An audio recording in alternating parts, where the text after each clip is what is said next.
Good morning. Welcome to Workforce Skills with John Morris. Another beautiful morning out here in Phoenix, Arizona. I, I think I keep coming on here saying it's hot again. It is what it is. I think, we have 3 really bad months out here, but the rest of the year is why I love it here. I love living here. It's when it's wintertime and I'm sitting on the back patio in my flip-flops and shorts, smoking a cigar, taking a picture of myself, send it to my brother, and he's back in Springfield, Illinois, shoveling snow. I'd love to rub that in once in a while. It's a good feeling. No, I love Arizona. I love where I live, but the winters are the other 9 months out of the year is a reason I live here. The other nice thing about this living out here is we have work all year round. I mean, the only time we're down is if it rains. And during the summertime, we call it our monsoon season. We really haven't had a monsoon season this summer, so we just keep working. It's crazy what's going on. But I think right now, what do you do when work slows down? What do you do when things are in a lull? Right now, our company's in a little lull. It's on a downswing, but we just wrapped up a lot of large, very huge jobs. They've been completed. We've closed them out. We've got a lot of work on the books. We're just waiting for it to start. So we've had about a 2-week lull here, and I think we got about 2 more weeks of it, and then we just explode again. So we've got quite a few people, and we're rotating them. Some are sitting at home, or trying to rotate them in and out. And I'm telling them, hey, I've got some work, and who wants to work? Who's got side jobs you can go do? I'm trying to make it as best as possible so we don't lose anybody, but it's difficult. It's very difficult running a business and making sure that we have everything in place to where everybody's working every single day. There comes a moment where we end up in this situation. I haven't been in this spot for a couple years, and so it's been a while. It's difficult for a lot of the guys to understand it. Yesterday, I had one of our painters. She walked into the office and she goes, "John, I'll do anything. I'll come in here and clean the twelfths in the office. I'll mop the floors, whatever you need me to do. If you need me to clean the spray rigs out back, she's willing to do anything it takes." And I thought to myself, you know what? She's going on the schedule next week or tomorrow, and I am not taking her off the schedule.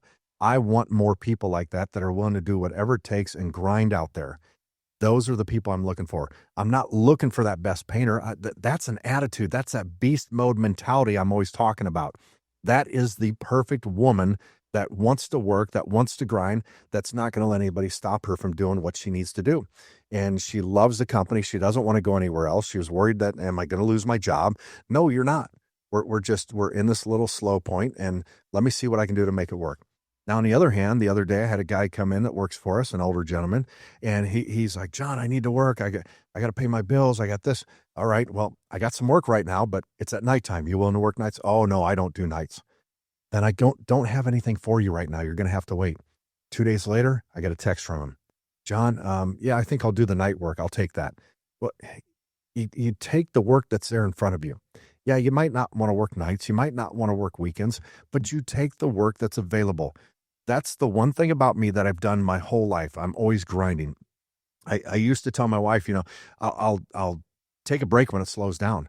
But the problem is I'm so self-driven. I'm my own self-motivator. I don't know how to stop, that I keep pushing, I keep going, that the work never slowed down. I have never slowed down. I've never been out of work. And even when it's slow right now, I'm grinding even harder to make more things happening. Today, we're going to have a meeting at 1:30, and we're going over a job that we walked, and we're setting up work to where we're going to be working nights, weekends, and whenever the school has vacation time, we're taking over a whole maintenance program on this school here in Phoenix, Arizona, and it's going to create a longevity of work for us for a long period of time. So I'm doing everything I can to make sure all my people are working all the time. Now, it doesn't always work out that way. You always have to have a backup plan. You always have to put some money aside in the bank. You gotta save for a rainy day. A lot of my guys, they'll work a ton of overtime, and then all of a sudden they spend all that money. They go blow it on stuff.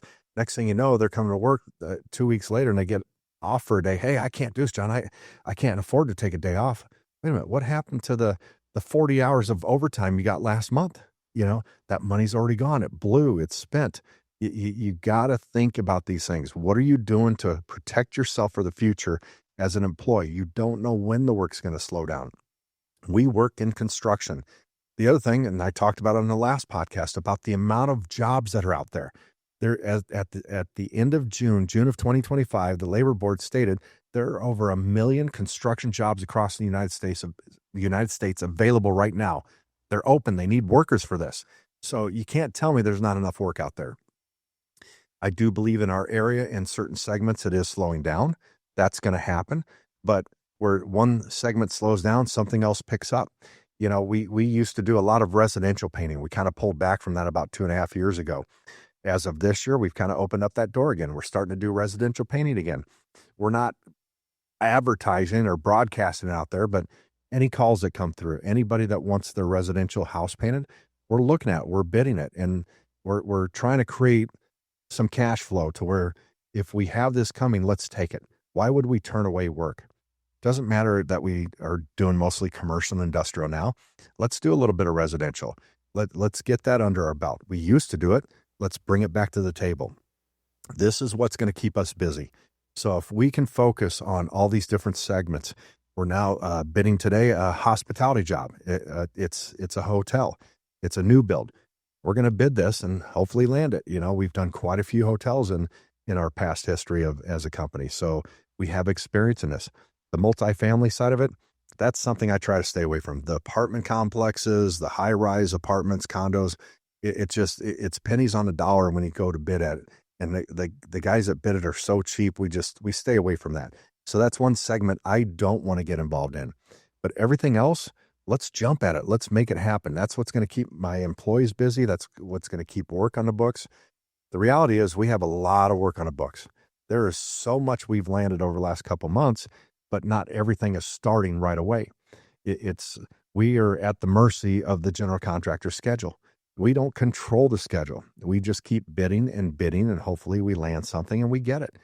We cover the whole state of Arizona. I've got a crew right now working on the east side of the state of Arizona and a crew on the west side of the state of Arizona. Both sides, we're going everywhere. They're out of town.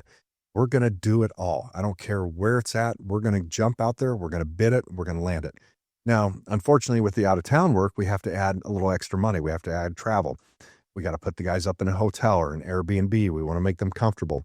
We also give them a certain allowance a day for per diem, for food and incidentals. So all that is considered in that, and that has to be added to the bid. So that makes our pricing a little bit higher. But hopefully on the jobs we're bidding, everybody else bidding it is doing the same thing. Because a lot of these smaller areas, these rural areas, there's not a painting contractor that can typically perform the work that we do. There's certain specifications, certain products that have to be applied there that are hard to get in those areas. You have to get them in the bigger cities. So those are the things we focus on too. I want to land that work. There's a lot of money in that. We can make some really good money on that. And the guys enjoy going out of town. We put them up in an Airbnb or a nice hotel. They get the extra money per day for travel. Whether they spend it or not, that's their extra money. It's up to them. Hell, they can eat bologna sandwiches all week and pocket the rest of that money. It's on them. So it is an advantage to that.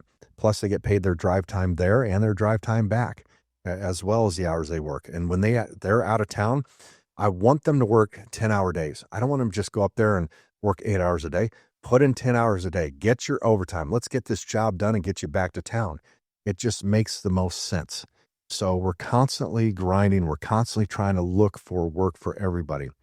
But as an employee, you got to think for yourself. Okay, let's line up a few side jobs. Your work might be slow. Why don't you call your friends, your family, say, hey, I'm a little slow on work. You got anything that needs painted? I need to make a few extra bucks. You got a bedroom that you've been thinking about changing the color on? Work something out. Make something happen. I'm always looking for the hustlers out there that are willing to do anything to make it work. That's how I started this business. Back in the day, I used to go out there and I'd put flyers on people's doors. I'd put a sign in the front yard. I had signs on my truck, my trailer when I pulled it in front of the house. I did everything I could to make myself relevant. And it's the same as an employee. What are you doing to make yourself relevant in the workplace? What are you doing to make yourself the one that when they need someone to work overtime or they need someone to work extra or put them on a special job, you are the one that they're calling. You want to be that person. How do you become that person? By making yourself relevant, by doing a good job, by showing up when you need to. I'm not looking for the best painter. I'm looking for the person that's coachable, teachable. They can self-motivate themselves. I'm looking for the person like the painter yesterday that came in and said, John, I need to work. She came in here to talk to me. It wasn't a phone call. It was, she drove to the office. She drove to the shop. She sat down. She talked with me. John, here's what I need. I need some help. I'll do anything. What do you have for me? I don't care if you want me to mop the floors, clean the toilets. Why not? Do it. What is it going to do to kill? Oh, John, I'm not going to do that. I'm not going to clean your toilets. I'm not going to mop your floors. You can't be like that. You have to be able to be humble and do whatever it takes to get out there and make it happen for yourself, because nobody else is going to do it. I started a new class this week at New Freedom, and I got a new group of people. And I think the one thing that I could recommend to people is you need to be selfish. You need to be selfish for yourself and take care of you. Don't worry about everybody else. Do what's best for you, especially coming out of recovery or out of prison or off the streets and coming through a program, you're getting out there to work. You got to ignore everybody else. You got to focus on you and your job, and that's it, and be selfish for yourself. I have to admit, there's times where I get selfish for myself. It's about me. It's about what's best for me, what's best for the company. I would say I'm more selfish about the company than myself, because the company is me. But when I look at the company's something bigger than just me. It's a growing organism. It's an entity, and there's so many moving parts, so many pieces. And I have to be selfish, and I have to protect the company. It's what's best for the company. It's not what my emotions are. It's not what my feelings are. It's about what's best for the company, what's going to grow the company, what's going to be the best outcome for the company, what's going to make the company the most money. You have to change your mindset when it comes to that. And as a painter, as an employee, as a worker out there anywhere, become selfish. It's about you. What are you doing to protect yourself? What are you doing for yourself to grow? What do you ignore all the rhetoric around you, all the BS, all the crap that's being said out there, and just focus on yourself. You can't sit there and listen to the negative stuff. You can't show up to work and you got somebody negative out there and all they're doing is talking crap, and you feed into that. No, be selfish. Think about yourself. Ignore this. Go off.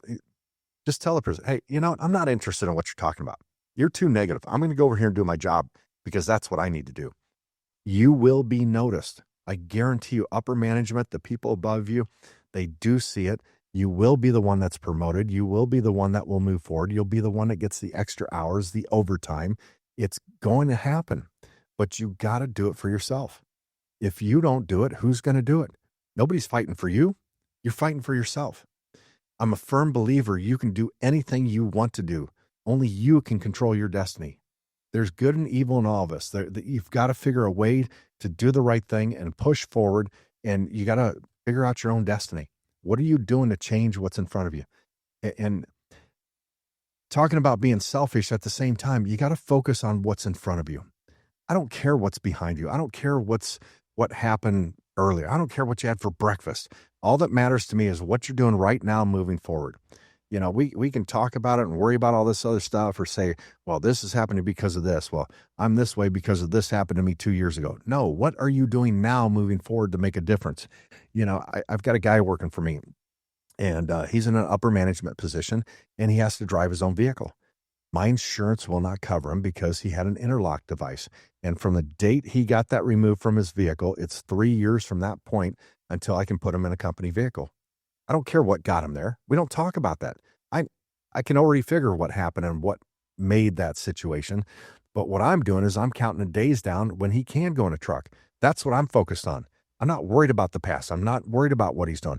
I'm also helping pay for his gas in his vehicle to get him from job to job and turn in drawdowns and do what he needs. But at the same time, I'm not focused on what got him there. I'm not stressing over it. I'm focused on how much more time do we have?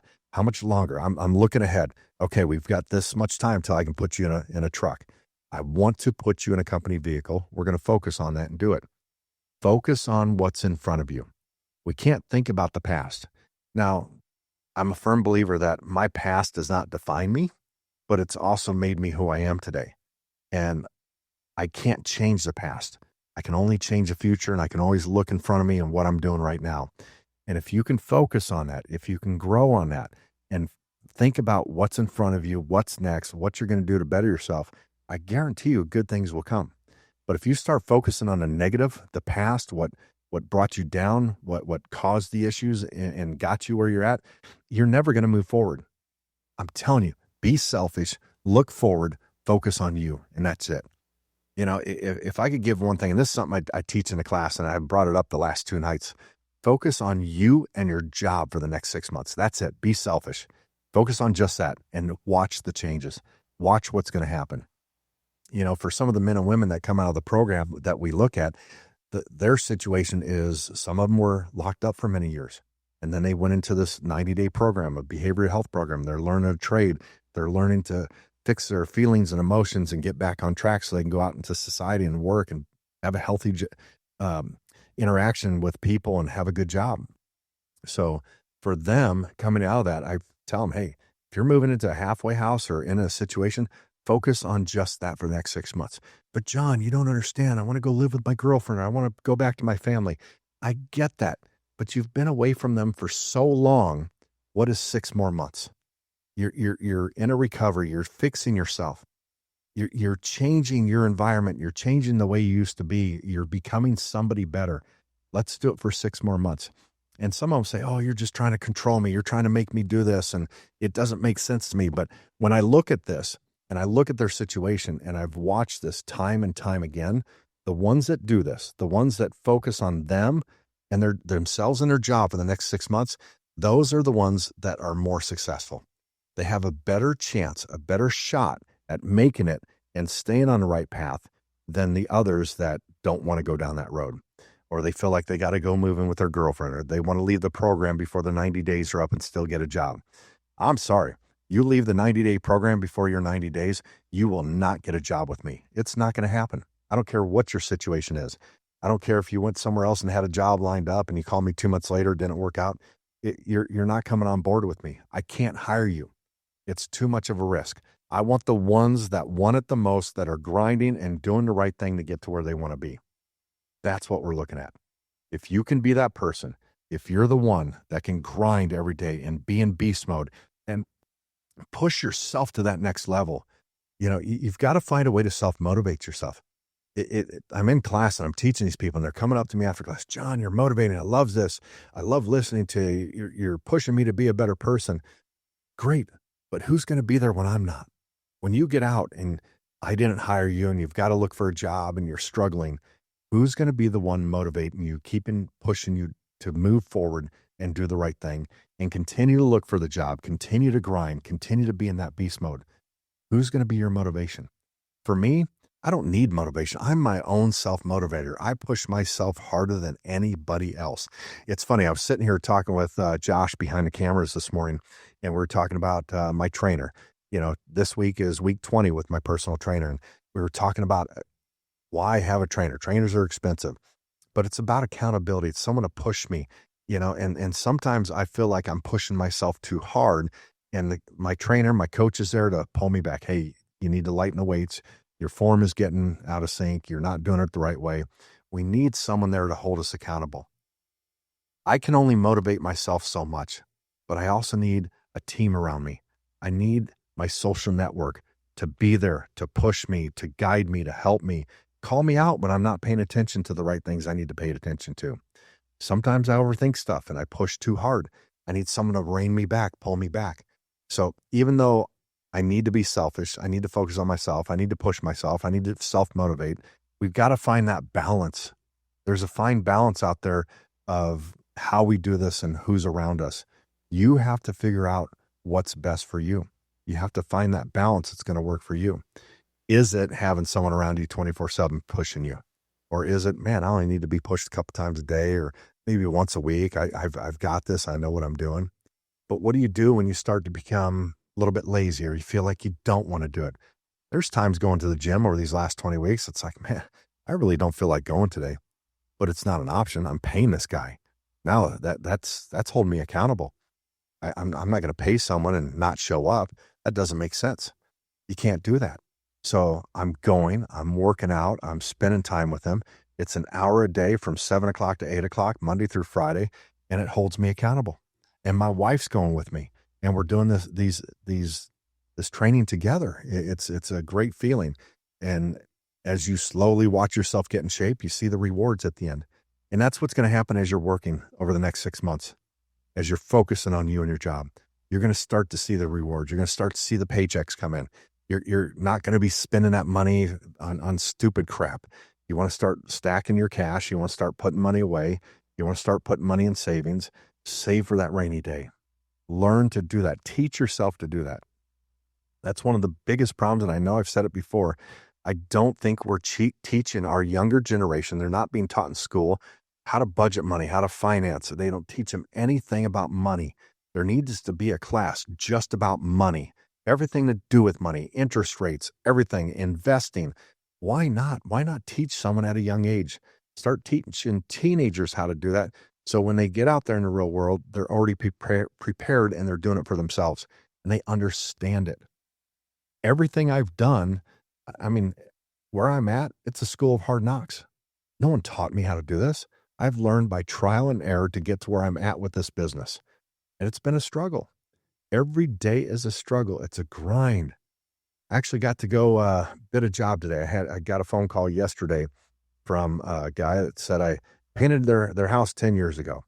So I went out there and this morning I looked at it and I'm like, you know what? I think it's been longer than 10 years. Still had the original paint buckets in the garage. And I look at it, it said John the Painter on there. I'm like, oh my God, this is back before I was even licensed, bond insured. I painted this guy's house in 2006. He still has my business card and he called me back. And that's, I guess what I'm trying to say is that's doing the right thing. I was grinding, hustling, doing everything I can to get the work back then. The beast mode was already back there. I just didn't know what it was or understand it back then. Now that here I am today looking back at this, it's like, this is pretty cool. This guy saved my card. He saved everything. And this is what happens when you just focus and you keep pushing, you do the right thing. Good things will come back around to you. And it's proven right now with this gentleman calling me. And we sat there and we talked about it before I even looked around the house. I talked about what I was doing back then and how he got my number and everything I was doing. And I painted a couple other houses in the neighborhood. And as we're talking about this, I started talking about the vocational program. Turns out he's a retired electrician. In the vocational program, we have an electric class.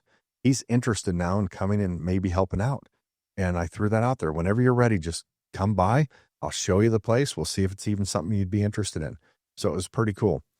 You know, we talked about the book I wrote 10 minutes early. I mean, it was an interesting journey. And as I'm telling him where I came from painting his house to where I'm at now, it's almost like he wanted to hear more. It was a feel-good moment for me to share my story, what I've accomplished, what I've done, where I'm at. And here this customer is 20 some years later, and I'm going to paint their house again. I gave him a number. He was good with it. I probably went a little bit cheaper than I should have, but in the moment, I felt like it was the right thing to do. It just right there at that moment, this is what I need to do. This is the growth from John the Painter to Phoenix House Painting to PHP Commercial Painting. It's been a long journey. It's been a great journey that I wouldn't trade for anything.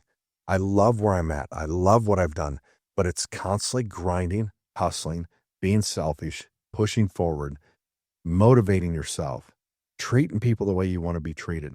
Everything I talk about on here, it's interesting. I feel like this coming on here with you guys, this is very therapeutic for me. This is what I need to grow, to continue my day. It helps me get through tough times, good times. You know, there's some weeks where I have a really tough week and I come on here and it's like, man, I don't know what I'm going to talk about. I just talk about what I'm dealing with at that time. I talk about what's happening in my own life in this business. And right now, I'm in such a good place. I'm so content with the way the business is running. Things are running so smooth right now. We've made a bunch of changes over the last 2 weeks. And I've even got some of my employees saying, man, John, I feel like everything's just flowing right now. Everybody's working together. Everything's smooth. It's better than it's been in probably a year or so. And that's a great feeling for me to even hear that from the employees. But when you're doing the right thing and you're pushing forward and you're focused on the right stuff, the right things happen. And you too can have that out there, but you got to make it work. You can't just, oh, well, I'm not making it because of this, and quit with the excuses. You be the change. You can do anything you want to. It's your mind you have to convince. Your mind is your own worst enemy. It's going to convince you that you can't do it or you don't want to do it. Or it's just like going to the gym and all of a sudden, man, I feel like I can't push. I can't do this anymore. The body can do it. It's the mind you have to convince. So if you can convince yourself and tell yourself, yes, I can do this, it is going to happen and I can push forward. That's all you got to do. Just focus on you and yourself for the next 6 months. That goes for everybody out there. I'd love to challenge everybody that listens to this to focus on you and yourself for the next 6 months and see what happens. See what kind of changes. And if it's you think, oh man, 6 months is a long time, just do it a week.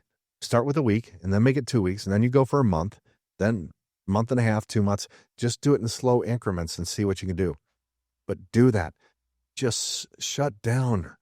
Ghost the world. Don't talk to anybody. Start, over the next 6 months, just read books, focus on you, education, watching videos that educate you in whatever business you're in. Do something different for yourself for the next 6 months. Invest in yourself. If you can invest in yourself for the next 6 months, just think where you're going to be. I guarantee you'll look back over the 6 months once you get past that and say, holy crap, my life is changing. This is happening for the better. This is what I needed. I just needed someone to tell me how to do this. I'm here to tell you right now, I need every one of you out there to become selfish and focus on you and yourself for the next 6 months. I get if you're married and you have kids and you got to take care of them, that's one thing. But I'm telling you, you can do this.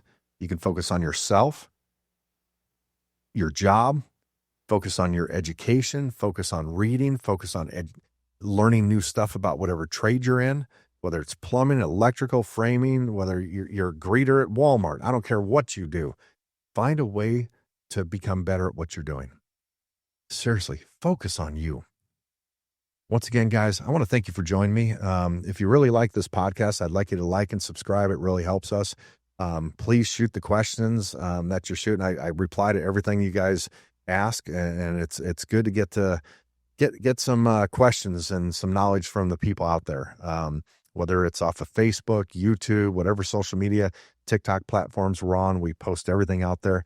I do reply to all the comments, so I really do appreciate you guys. Once again, I want to thank you guys. Stay hungry.